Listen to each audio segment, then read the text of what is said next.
নদীতে ট্রলারে উঠবেন, তার আগে মরুভূমির মতো তপ্ত বালুর বুকে ৩ কিলোমিটার পায়ে হেঁটে যুদ্ধ করার সাহস আছে তো আপনার? শুনতে অবিশ্বাস্য মনে হলেও এটাই পাবনা আর কুষ্টিয়ার সীমানায় থাকা ঐতিহাসিক শিলাইদহের ঘাটের প্রতিদিনের নির্মম বাস্তবতা।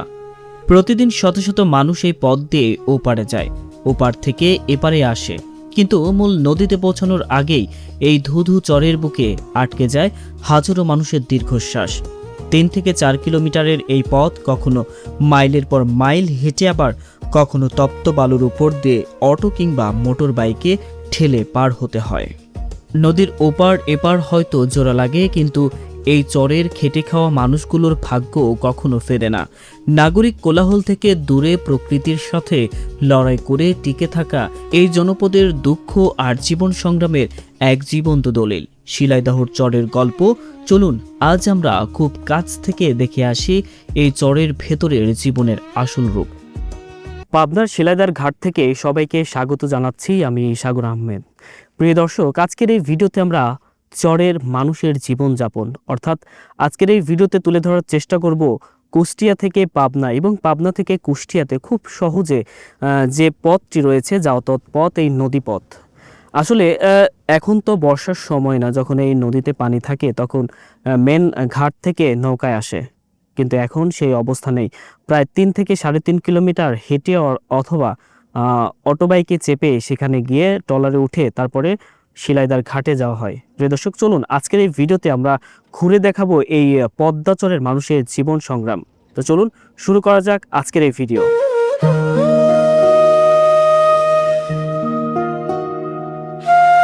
এই জায়গাটা শিলাইদহ ঘাট, তোর সাদেপুর, এখানে সব লোক চলাফেরা করে।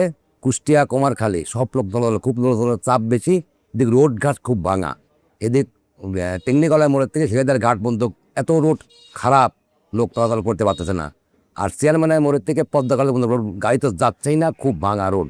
এমন অবস্থা, লোকের জন্য খুব সমস্যা হচ্ছে। প্রতিদিন এখানে কেমন মানুষ আসা যাওয়া করে? প্রচুর লোক যাতায়াত করে, প্রচুর লোক। কুষ্টিয়ার লোক, কুমারখালীর লোক, পাবনার লোক সব যাতায়াত করে একই রাস্তা। বিশেষ করে কুষ্টিয়ার লোকে পাবনাতে এই নদী পথ দিয়ে কেন আসে?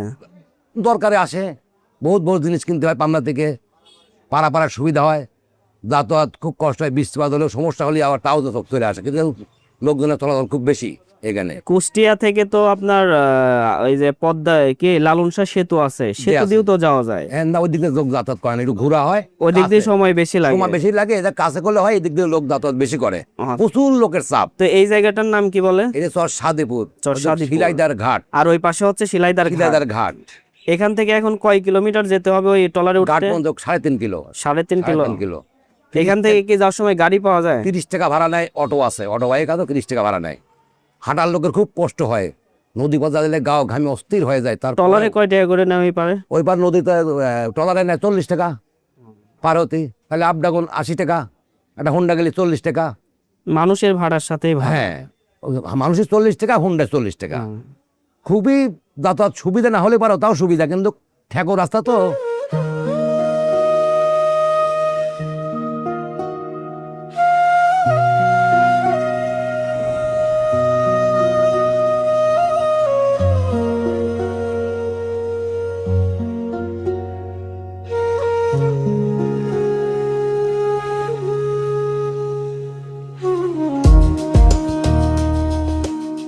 পদ্মাচরের গহীন এক জনপদের খোঁজে আসলে যে রাস্তা ধরে আজকে আমরা চলেছি, এই রাস্তা দিয়েই কুষ্টিয়াতে যাওয়া যায়।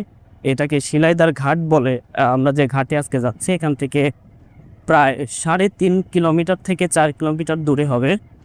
তো এখানকার মানুষের যে জীবন সংগ্রাম যে কতটা কষ্টের, সেটি আজকের এই ভিডিওতে আমরা তুলে ধরার চেষ্টা করব।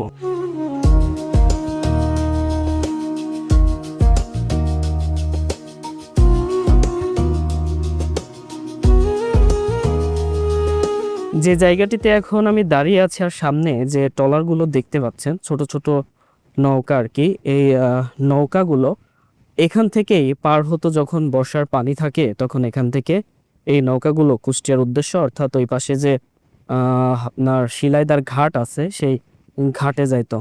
তো এখানে যে নৌকাগুলো আছে, এই নৌকাগুলো এখন বিশেষ করে মাছ ধরার কাজে বেশি ব্যবহার করা হয়।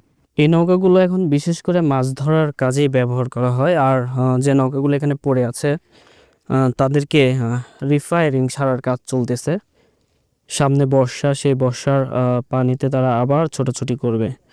তো চলুন আমরা এই জনপদটি ঘুরে দেখি।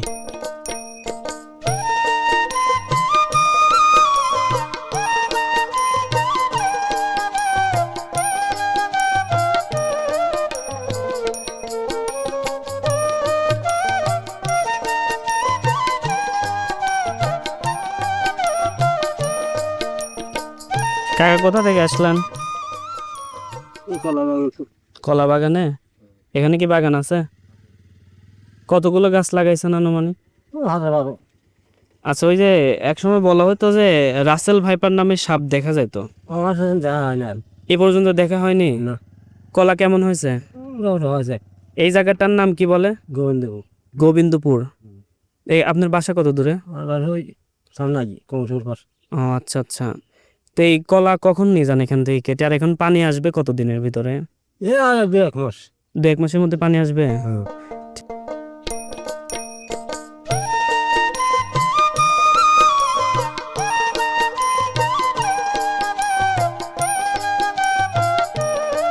আমরা যদি দেখি এই রাস্তার অবস্থা, দেখুন এই কাদামাখা পানির মধ্য দিয়ে এখানকার সবাইকে যেতে হয়।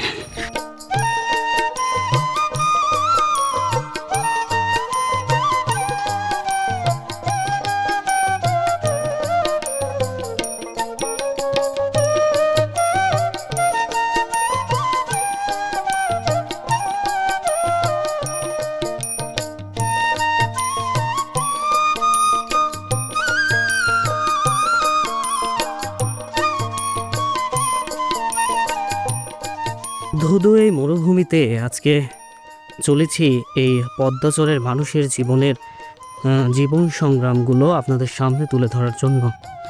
প্রিয় দর্শক, আমরা যে রাস্তা ধরে হেঁটে চলেছি এখান থেকে প্রায় 3.5 কিলো থেকে 4 কিলোমিটার এভাবেই হয় পায়ে হেঁটে যেতে হবে, নইলে অটোতে করে চেপে যেতে হবে। আমি যদি এই অটো যাই যে রাস্তা ধরে, অটো বাইক, সেই রাস্তা যদি চিত্রটি দেখাই তাহলে দেখুন যে এটা হচ্ছে সেই অটো যাওয়ার যে রাস্তা, সেই রাস্তাটা। তাহলে বুঝুন যে এখানকার মানুষ কত কষ্ট করে চলাচল করে এই চরের মানুষজনগুলো। আবার আমাদের যে বাইক ছিল সে বাইকে উঠি, এমনকি এই নদীর ভিতরে দেখুন কলা বাগান। যখন বর্ষা আসে তখন এই রাস্তায় অনেক পানি জমে থাকে। এখন পানি নেই, তাই এখানে কলা চাষ হচ্ছে। বর্ষার সময় যখন নদীর প্রাণ ফিরে আসে তখন এখান দিয়েও নৌকা, ট্রলার, বড় বড় লঞ্চ সব কিছুই চলে। প্রকৃতির কি খেলা যে সময়ের সাথে সব কিছুই পরিবর্তন হয়ে যায়। একটা সময় কিছুদিন আগেও এই পাবনার এই সব অঞ্চলে রাসেল ভাইপার সাপের খুব উপদ্রব ছিল। কেউ এই কলা বাগানে কেউ প্রবেশ করতে পারতো না, যে কখন কাকে কামড় দেয়। আমরা যে চরে আজকে এসেছি, এই চরের ওপাশে শিলাই দেয়। ধুধু এই বালুচরে কেউ অটো বাইকে, কেউ বা হেঁটে চলেছে শিলাইদার ঘাটের দিকে, কেউ বা ঘাট থেকে আসছেন তাদের গন্তব্যস্থানে। তেমনি আজকে আমরা চলেছি পদ্মাচরের মানুষের জীবন সংগ্রাম তুলে ধরতে। অনেকটা পথ পাড়ি দিয়েছি, কিন্তু রাস্তা যেন শেষই হচ্ছে না। কখনো কলা বাগান, কখনো ফসলি জমি, কখনো বনের ঝোপ, কখনো বালুময় রাস্তা। এ যেন অন্য জগতে চলে এসেছি। কিছু সময় পর পর হয় মোটর সাইকেল কিংবা অটো রিকশা এই পথ ধরে চলে আসছে।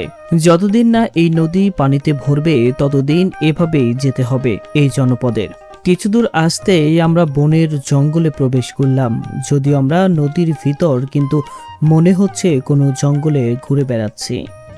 অবশেষে আমরা দীর্ঘ একটা পথ পাড়ি দিয়ে নদীর ধারে চলে এসেছি। তো এখান থেকে এখন ট্রলারে উঠে আমরা নদীর ওই পাড়ে যাব।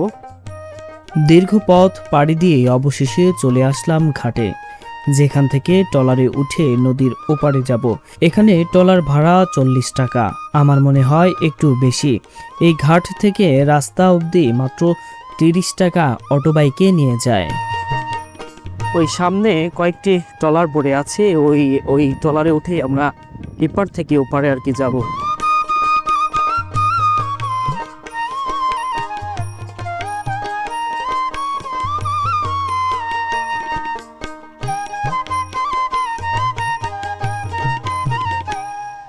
এই দোকানটা এখানে কতদিন আছেন? এই দোকানটা আজ প্রায় 25 বছর বাজান। 25 বছর তো বুঝলাম, কিন্তু এই যে জায়গায় এখন বসে আছেন এখানে আজ থেকে মাস 2। মাস 2। এখানে পানি আসতে আর কতদিন বাকি আছে? পানি আর 15 দিন। 15 দিনের মধ্যে পানি চলে আসবে? হ্যাঁ, পানি চলে আসবে। তখন এই দোকান নিয়ে কোথায় যাবেন? দোকান দিশানো ওই পাকের মাথায় যাব, একদম ওই মেন ঘাটে চলে যাবেন? মেন ঘাটে চলে যাব। এখান থেকে পার হতে কয় টাকা করে লাগে? 40 টাকা করে। 40 টাকা। নদীর ওই পারে ওই জায়গার নাম কি? নদীর ওই জায়গার নাম গোবিন্দপুর কয়। গোবিন্দ। আর এটা? এটাও ওই শাখায় কয়, কিন্তু শিলাদা ওই পারে। শিলাইদা ওই পারে? আর এপারে গোবিন্দপুর কয়। শিলাইদার ঘাট থেকে এখন এই পারে আসতেছে পাবনার উদ্দেশ্যে। ওই পাশে যে মানুষগুলো ওই ট্রলারে আছে তারা বেশিরভাগই কুষ্টিয়ার।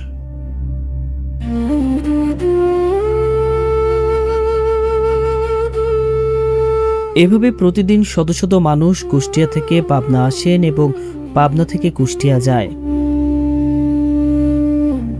ধরুন এখানে যদি একটি ব্রিজ হয় তাহলে এখানকার মানুষজন খুব সহজে পারাপার এবং তাদের কাজগুলো আরো সহজে হয়ে যাবে।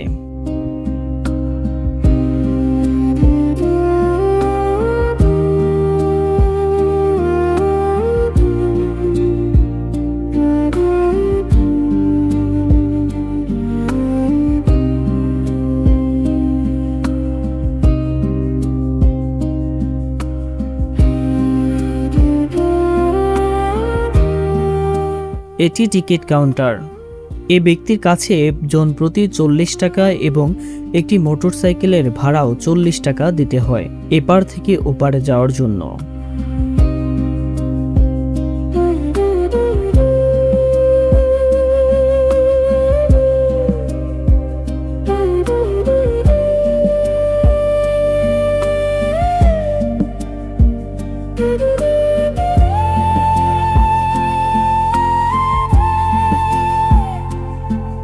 একে একে সবাই ট্রলারে উঠেছে, কেউ বাইক নিয়ে, কেউ বা নিজে। রূপপুর পারমাণবিক প্রকল্পের পাশেই রয়েছে লালনসর সেতু। আসলে ওই সেতু ধরে গেলে অনেক সময় লাগার কারণে শর্টকাটে এই নদীপথই বেছে নিতে হয়।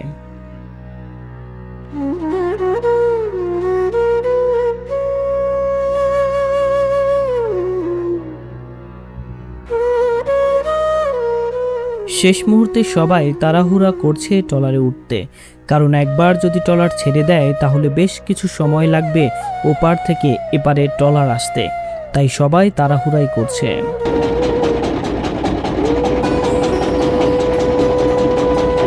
অবশেষে দীর্ঘ সময় বসে থাকার পর ট্রলারটি ছুটে চলেছে আমাদের গন্তব্য স্থানে।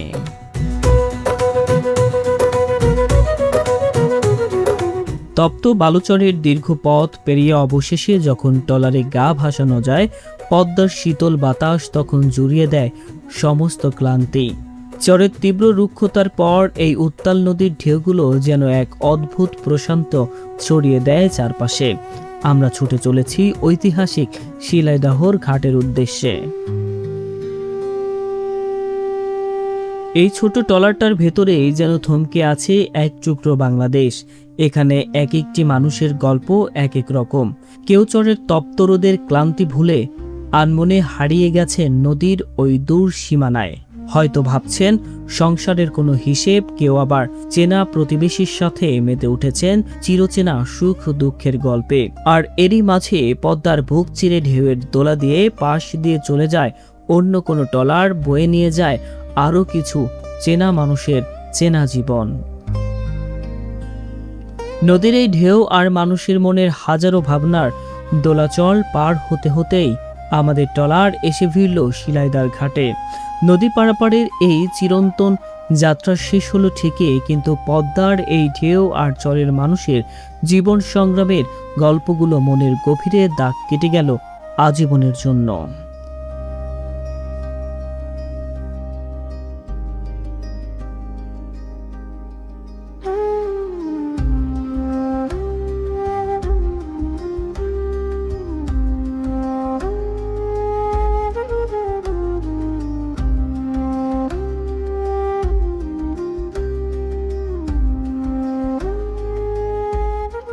ট্রলার থেকে নামার পর আবারও ধীরে ধীরে যাত্রী এসে উঠতে লাগলো ট্রলারে। এভাবেই কাটছে এই জনপদের জীবন।